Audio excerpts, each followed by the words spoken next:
ନମସ୍କାର। ଆମ ପାଖରେ ଡିସେମ୍ବର 2025ର ଶେଷ ସପ୍ତାହର କିଛି ଓଡ଼ିଆ ଖବରକାଗଜର କଟିଂ ଆଉ କିଛି ବିଜ୍ଞାପନ ରହିଛି। ଆଉ ଏସବୁକୁ ଏକାଠି ଦେଖିଲେ ମୋତେ ଗୋଟେ କଥା ବହୁତ ସ୍ପଷ୍ଟ ଲାଗୁଛି। ମନେ ହେଉଛି ଯେମିତି ଓଡ଼ିଶାରେ ଏକା ସାଙ୍ଗରେ ଦୁଇଟା ବାସ୍ତବତା ଚାଲିଛି। ଗୋଟେ ପଟେ ବଡ଼ ବଡ଼ ରାଜନୈତିକ ପରିବର୍ତ୍ତନ, ନୂଆ ଘୋଷଣା, ଆଉ ଅନ୍ୟପଟେ ସାଧାରଣ ଲୋକଙ୍କର ଦୈନନ୍ଦିନ ଜୀବନର ସଂଘର୍ଷ ଆଉ ସେଇ ଭିତରେ ଛୋଟ ଛୋଟ ସଫଳତା। ହଁ, ଆଉ ଏହି ଦ୍ୱୈତ ବାସ୍ତବତାକୁ ହିଁ ଆଜି ଆମେ ଟିକେ ଭଲ ଭାବେ ବୁଝିବାକୁ ଚେଷ୍ଟା କରିବା। କାରଣ ଖବରଗୁଡ଼ିକୁ ଅଲଗା ଅଲଗା ଲାଗିପାରେ, କିନ୍ତୁ ସେମାନଙ୍କ ଭିତରେ ଗୋଟେ ଅଦୃଶ୍ୟ ସୂତା ରହିଛି। ଆଉ ସେଇ ସୂତା ହିଁ ଓଡ଼ିଶାର ବର୍ତ୍ତମାନର ସମ୍ପୂର୍ଣ୍ଣ ଚିତ୍ରକୁ ଦେଖାଏ। ଆମର ଉଦ୍ଦେଶ୍ୟ ହେଉଛି ସେଇ ସୂତାକୁ ଖୋଜି ବାହାର କରିବା। ତେବେ ଚାଲନ୍ତୁ ଆରମ୍ଭ କରିବା ସବୁଠୁ ବଡ଼ ଚିତ୍ରରୁ। ରାଜ୍ୟରେ ଶାସନର ପରିବର୍ତ୍ତନ। ନୂଆ ସରକାର ଆସିବା ପରେ କିଛି ନିଷ୍ପତ୍ତି ନିଆଯାଉଛି। ଦେଖିବାକୁ ଛୋଟ ଲାଗିଲେ ବି ଏହାର ପ୍ରଭାବ ବହୁତ ବଡ଼। ଯେମିତିକି ସରକାରୀ ଓକିଲମାନଙ୍କର ନିଯୁକ୍ତିରେ ପରିବର୍ତ୍ତନ। ହଁ, ଏହା କେବଳ ଏକ ସାଧାରଣ ପ୍ରଶାସନିକ ପରିବର୍ତ୍ତନ ନୁହେଁ। ଆମ ପାଖରେ ଥିବା ଉତ୍ସଗୁଡ଼ିକୁ କହୁଛନ୍ତି ଯେ ପୂର୍ବ ବିଜେଡି ସରକାର ସମୟର ନିଯୁକ୍ତିକୁ ରଦ୍ଦ କରାଯାଇଛି ଆଉ 12ଟା ଜିଲ୍ଲାରେ ନୂଆ ଓକିଲ ନିଯୁକ୍ତ କରାଯାଇ ସାରିଲାଣି। ଏଇଟା ଦର୍ଶାଉଛି ଯେ ନୂଆ ସରକାର ଆଇନଗତ ବ୍ୟବସ୍ଥା ଉପରେ ନିଜର ନିୟନ୍ତ୍ରଣ ସୁଦୃଢ଼ କରିବାକୁ ଚାହୁଁଛନ୍ତି। ଆଚ୍ଛା। ଆଗାମୀ ଦିନରେ ସରକାରଙ୍କ ପାଇଁ ଯେଉଁ ଗୁରୁତ୍ୱପୂର୍ଣ୍ଣ ମାମଲା ଆସିବ, ସେଥିରେ ଏହା ବଡ଼ ଭୂମିକା ରହିବ। ଏହା ସହିତ ଆଉ ଏକ ବଡ଼ ନିଷ୍ପତ୍ତି ବି ଅଛି। ତେଲକୋଇର ସେଇ ଚକ୍ରଧର ଜଳସେଚନ ପ୍ରକଳ୍ପକୁ ବାତିଲ କରିବା। ଏହା ତ ସ୍ଥାନୀୟ ଲୋକଙ୍କ ପାଇଁ ଏକ ବଡ଼ ବିଜୟ। ନିଶ୍ଚିତ ଭାବରେ ଏହା ଦର୍ଶାଉଛି ଯେ ସରକାର ଜନମତକୁ ସମ୍ମାନ ଦେଉଛନ୍ତି। କିନ୍ତୁ ଦେଖନ୍ତୁ, ଏହା ସହିତ ଆଉ ଗୋଟେ ଚିତ୍ର ମଧ୍ୟ ସାମ୍ନାକୁ ଆସୁଛି। ଗୋଟିଏ ପଟେ ଗୋଟେ ବିବାଦିତ ପ୍ରକଳ୍ପ ବନ୍ଦ ହେଉଛି, ଆଉ ଅନ୍ୟପଟେ ବରପୁତ୍ର ଐତିହ୍ୟ ଗ୍ରାମ ଯୋଜନା ଭଳି ଏକ ବହୁତ ବଡ଼ ଯୋଜନା ଘୋଷଣା କରାଯାଉଛି, ଯେଉଁଥିରେ ପ୍ରାୟ 345 କୋଟି ଟଙ୍କା ଖର୍ଚ୍ଚ ହେବ। 345 କୋଟି। ଏହା ତ ବହୁତ ବଡ଼ ପରିମାଣର ଅର୍ଥ। ଦେଖନ୍ତୁ, ଐତିହ୍ୟର ସୁରକ୍ଷା ନିଶ୍ଚୟ ଜରୁରୀ। କିନ୍ତୁ ଆମେ ପୂର୍ବରୁ ମଧ୍ୟ ଏମିତି ଅନେକ ଐତିହ୍ୟ ପ୍ରକଳ୍ପ ଘୋଷଣା ହେବାର ଦେଖିଛୁ। ଏହି ରିପୋର୍ଟଗୁଡ଼ିକରେ ଏମିତି କିଛି ଅଛି କି ଯାହା ଦର୍ଶାଉଛି ଯେ ଏହି ଯୋଜନାଟି କେବଳ ଏକ ଭଲ ପିଆର ବା ପ୍ରଚାର ନ ହୋଇ ବାସ୍ତବରେ କାର୍ଯ୍ୟକାରୀ ହେବ? ଏଇଟା ଏକ ଗୁରୁତ୍ୱପୂର୍ଣ୍ଣ ପ୍ରଶ୍ନ। ବର୍ତ୍ତମାନ ପାଇଁ ତ ଏହା କେବଳ ଏକ ଘୋଷଣା। ଏହାର ସଫଳତା ନିର୍ଭର କରିବ ଏହାର କାର୍ଯ୍ୟକାରିତା ଉପରେ। କିନ୍ତୁ ଏହା ନୂଆ ସରକାରଙ୍କ ପ୍ରାଥମିକତାକୁ ସୂଚାଉଛି। ସେମାନେ ରାଜ୍ୟର ଇତିହାସ ଓ ସଂସ୍କୃତି ସହ ନିଜକୁ ଯୋଡ଼ିବାକୁ ଚେଷ୍ଟା କରୁଛନ୍ତି। ଆଉ ଠିକ୍ ସେହି ସମୟରେ ଶକ୍ତି କ୍ଷେତ୍ରରେ 11 ଲକ୍ଷରୁ ଅଧିକ ସ୍ମାର୍ଟ ମିଟର ଲଗାଇବା। ହଁ, ଆଉ ମିଟର ଭଡ଼ା ଛାଡ଼ କରିବା। ହଁ, ସେଇଭଳି ନିଷ୍ପତ୍ତି ନିଆଯାଉଛି ଯାହା ସିଧାସଳଖ ଲୋକଙ୍କ ପକେଟ ଉପରେ ପ୍ରଭାବ ପକାଇବ। ତେବେ ଗୋଟିଏ ପଟେ ନୂଆ ସରକାର ନିଜର ଛାପ ଛାଡ଼ିବାକୁ ଚେଷ୍ଟା କରୁଛନ୍ତି, ଅନ୍ୟପଟେ ବିରୋଧୀ ଦଳ ବିଜେଡି କ'ଣ କରୁଛି? ଆମ ପାଖରେ ଥିବା ଖବର ଅନୁସାରେ ସେମାନେ ନିଜ ସଂଗଠନକୁ ପୁଣି ଥରେ ସଜାଡ଼ୁଛନ୍ତି। ହଁ, ଏବଂ ସେମାନେ ଏହା ବଡ଼ ଆକାରରେ କରୁଛନ୍ତି।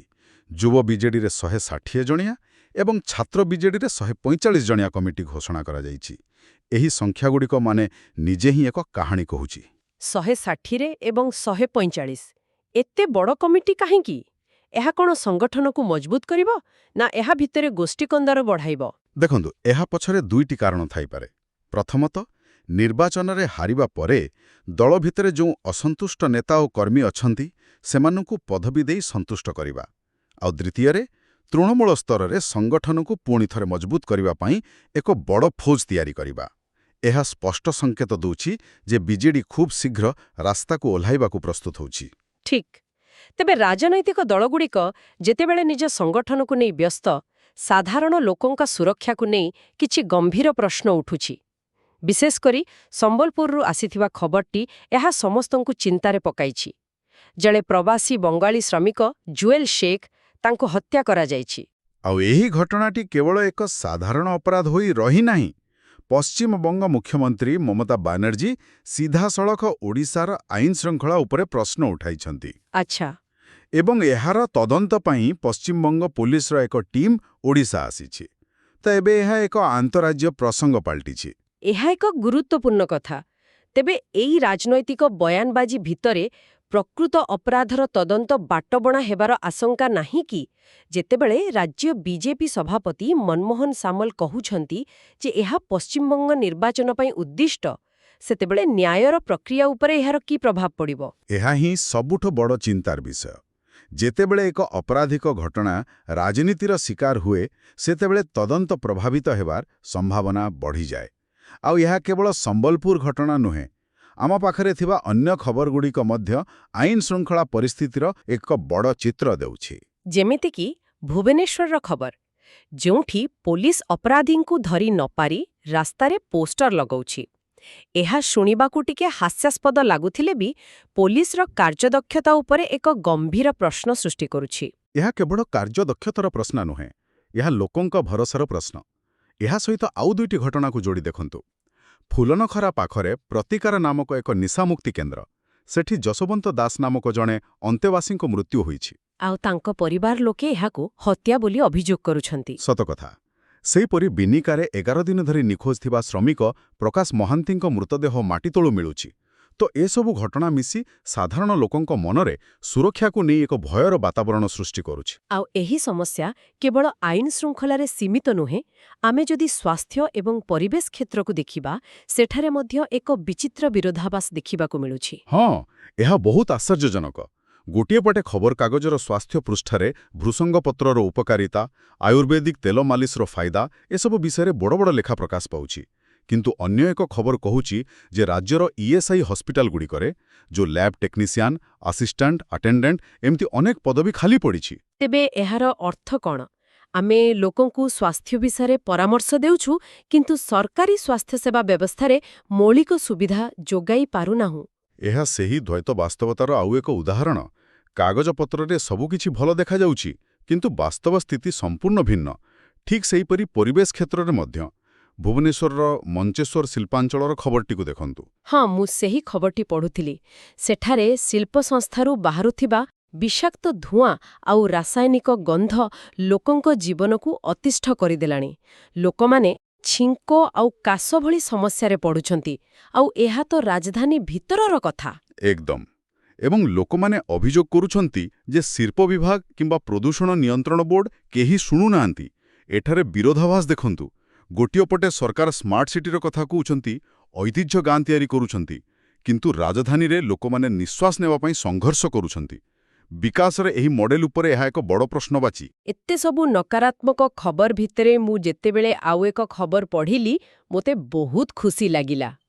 ଉମରକୋଟରୁ ଦୁବାଇ। ଏହା ଅବିଶ୍ୱସନୀୟ ଲାଗୁଛି। ଆମେ ସାଧାରଣତଃ ଉମରକୋଟକୁ ଅନ୍ୟ କାରଣରୁ ପ୍ରାୟତଃ କଷ୍ଟକର ପରିସ୍ଥିତି ପାଇଁ ଖବରରେ ଦେଖୁ। ହଁ, ଏହା ବାସ୍ତବରେ ଏକ ଅସାଧାରଣ ଖବର। ଉମରକୋଟ ଓ ରାଇଘର ଭଳି ଅଞ୍ଚଳର ଚାଷୀମାନେ ଉତ୍ପାଦନ କରୁଥିବା କୁନ୍ଦୁରି, ଛୋଟ ଆଳୁ, ପୋଟଳ, ଝୁଡ଼ଙ୍ଗ, ଏପରିକି କଞ୍ଚା ଅମୃତଭଣ୍ଡା ପ୍ରଥମ ଥର ପାଇଁ 1000 କେଜି ପରିମାଣରେ ଦୁବାଇ ପଠାଯାଇଛି। ଏବଂ ସବୁଠୁ ବଡ଼ କଥା ହେଉଛି, ରିପୋର୍ଟ ଅନୁସାରେ ସେଠାରେ ପହଞ୍ଚିବା ସଙ୍ଗେ ସଙ୍ଗେ ସବୁ ବିକ୍ରି ହୋଇଗଲା। ଏହା ସେଠାକାର ଚାଷୀଙ୍କ ମନୋବଳକୁ କେତେ ବଢ଼ାଇଥିବ। ଏହା କେବଳ ମନୋବଳର କଥା ନୁହେଁ, ଏହା ସେମାନଙ୍କ ପାଇଁ ଏକ ନୂଆ ଦୁନିଆର ଦ୍ୱାର ଖୋଲିଦେଇଛି। ଏହା ସେହି ଅଞ୍ଚଳର ଅର୍ଥନୀତିକୁ ସମ୍ପୂର୍ଣ୍ଣ ରୂପେ ବଦଳାଇ ଦେବାର କ୍ଷମତା ରଖେ। ଯେତେବେଳେ ସରକାରୀ ବ୍ୟବସ୍ଥା ଫେଲ୍ ହେଉଥିବା ଭଳି ଲାଗେ, ସେତେବେଳେ ଏଭଳି ତୃଣମୂଳ ସ୍ତରର ଉଦ୍ୟମ ହିଁ ଆଶା ସଞ୍ଚାର କରେ। ଏହି ସକାରାତ୍ମକ ଧାରାରେ ଆଉ ଏକ ଖବର ହେଉଛି ନିଯୁକ୍ତିକୁ ନେଇ।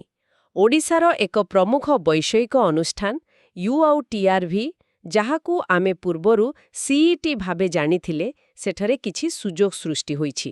ହଁ, ଆମ ପାଖରେ ଥିବା ବିଜ୍ଞାପନ ଅନୁସାରେ OTRରେ କୃଷି, ସ୍ୱାସ୍ଥ୍ୟ ଏବଂ ପରିବେଶ ଉପରେ ଏକ ପ୍ରକଳ୍ପ ପାଇଁ 12ଟି ପ୍ରୋଜେକ୍ଟ ଆସୋସିଏଟ୍ ପଦବୀ, ସେଥିପାଇଁ ସାକ୍ଷାତକାର ହେବାକୁ ଯାଉଛି। ଏହା ଛୋଟ ଖବର ହୋଇପାରେ, କିନ୍ତୁ ଏହା ଦର୍ଶାଉଛି ଯେ ଗବେଷଣା ଏବଂ ନବସୃଜନ କ୍ଷେତ୍ରରେ କାମ ଆଗକୁ ବଢ଼ୁଛି। ଏବଂ ନନ୍ଦନକାନନରୁ ମଧ୍ୟ ଏକ ଭଲ ଖବର ଅଛି। ବାଘୁଣୀ ଜୟଶ୍ରୀ 3ଟି ଶାବକ ଜନ୍ମ ଦେଇଛି। ଯଦିଓ ଦୁଃଖର କଥା ଯେ ସେଥିରୁ 2ଟି ଶାବକ ବଞ୍ଚିପାରିଲେ ନାହିଁ, ତଥାପି ଗୋଟିଏ ଶାବକ ସୁସ୍ଥ ଅଛି ଏବଂ ଏହାକୁ ମିଶେଇ ନନ୍ଦନକାନନରେ ବାଘ ସଂଖ୍ୟା 29କୁ ବୃଦ୍ଧି ପାଇଛି। ପ୍ରତ୍ୟେକଟି ନୂଆ ଜୀବନ ମହତ୍ତ୍ୱପୂର୍ଣ୍ଣ, ବିଶେଷ କରି ବାଘ ଭଳି ବିରଳ ପ୍ରାଣୀଙ୍କ କ୍ଷେତ୍ରରେ। ଏହା ସଂରକ୍ଷଣ ଦିଗରେ ଏକ ଛୋଟ କିନ୍ତୁ ଗୁରୁତ୍ୱପୂର୍ଣ୍ଣ ପଦକ୍ଷେପ। କିନ୍ତୁ ଏହି ସବୁ ଆଶାର କିରଣ ଭିତରେ ଆଉ ଏକ କ୍ଷେତ୍ର ଅଛି ଯେଉଁଠି ଆମେ ସୁଯୋଗର ସଠିକ୍ ବ୍ୟବହାର କରିପାରୁନାହୁଁ। ତାହା ହେଉଛି ପର୍ଯ୍ୟଟନ। ଖବରକାଗଜର ଏକ ରିପୋର୍ଟ ଅନୁସାରେ ପର୍ଯ୍ୟଟକମାନେ ଅନେକ ଅସୁବିଧାର ସମ୍ମୁଖୀନ ହେଉଛନ୍ତି। ଏହା ଆମ ବ୍ୟବସ୍ଥାର ଏକ ପୁରୁଣା ରୋଗ। ରିପୋର୍ଟଟି ସ୍ପଷ୍ଟ ଭାବେ କହୁଛି ଯେ ପର୍ଯ୍ୟଟନସ୍ଥଳୀରେ ଥିବା ସରକାରୀ ଗାଇଡ୍ କେବଳ ସରକାରୀ ଅଧିକାରୀ କିମ୍ବା ଭିଆଇପିମାନଙ୍କୁ ସେବା ଯୋଗାଉଛନ୍ତି। ଆଚ୍ଛା। ସାଧାରଣ ପର୍ଯ୍ୟଟକଙ୍କୁ ଅଧିକ ଟଙ୍କା ଦେଇ ବେସରକାରୀ ଗାଇଡ୍ଙ୍କ ଉପରେ ନିର୍ଭର କରିବାକୁ ପଡୁଛି। ଏହା ତ ସିଧାସଳଖ ଶୋଷଣ। ଏହା ବ୍ୟତୀତ ପର୍ଯ୍ୟଟକ ବସ୍ଗୁଡ଼ିକର ପାର୍କିଂ ସମସ୍ୟା ମଧ୍ୟ ଏକ ବଡ଼ କାରଣ ପାଲଟିଛି ଟ୍ରାଫିକ୍ ଜାମ୍ ପାଇଁ। ତେବେ ଆମ ପାଖରେ ପର୍ଯ୍ୟଟନର ଏତେ ସମ୍ଭାବନା ଥାଇ ମଧ୍ୟ ଆମେ କାହିଁକି ମୌଳିକ ସୁବିଧା ଯୋଗାଇବାରେ ବିଫଳ ହେଉଛୁ? ଏହା ପୁଣି ସେହି କଥାକୁ ଫେରି ଆସୁଛି, ଯୋଜନା ଏବଂ କାର୍ଯ୍ୟକାରିତା ଭିତରେ ଥିବା ପାର୍ଥକ୍ୟ। ଆମେ ବଡ଼ ବଡ଼ ପ୍ରକଳ୍ପ ଘୋଷଣା କରିପାରୁଛୁ, କିନ୍ତୁ ପାର୍କିଂ ଭଳି ଏକ ଛୋଟ କିନ୍ତୁ ଗୁରୁତ୍ୱପୂର୍ଣ୍ଣ ଜିନିଷକୁ ଠିକ୍ ଭାବେ ପରିଚାଳନା କରିପାରୁନାହୁଁ। ଏହା ହିଁ ଆମର ସାମଗ୍ରିକ ବିକାଶର ଗତିକୁ ଧୀମା କରିଦେଉଛି। ତେବେ ଆଜିର ଏହି ସମସ୍ତ ଖବରକୁ ଏକାଠି ଦେଖିଲେ ଗୋଟିଏ ସ୍ପଷ୍ଟ ଚିତ୍ର ସାମ୍ନାକୁ ଆସୁଛି। ଗୋଟିଏ ପଟେ ଶାସନରେ ଏକ ନୂଆ ଅଧ୍ୟାୟ ଆରମ୍ଭ ହେଉଛି। ନୂଆ ଯୋଜନା ଆସୁଛି, ଉମରକୋଟର ପରିବା ଦୁବାଇରେ ପହଞ୍ଚୁଛି। କର୍ମଚାରୀଙ୍କ ଅଭାବ ରହିଛି, କିନ୍ତୁ ଏହା ଭିତରେ ମଧ୍ୟ କିଛି ଆଶାର କିରଣ ଅଛି। ଯେମିତିକି ପାଟନା ବ୍ଲକର ଭୀମକୁଣ୍ଡରେ ପରିବେଶକୁ ପ୍ଲାଷ୍ଟିକ୍ ମୁକ୍ତ କରିବା ପାଇଁ ସ୍ଥାନୀୟ ବନ ବିଭାଗ ଆଉ ସ୍ୱୟଂ ସହାୟକ ଗୋଷ୍ଠୀର ମିଳିତ ଉଦ୍ୟମ। ଏହି ସବୁକୁ ଦେଖିଲା ପରେ ମୋ ମନରେ ଗୋଟିଏ ପ୍ରଶ୍ନ ଆସୁଛି।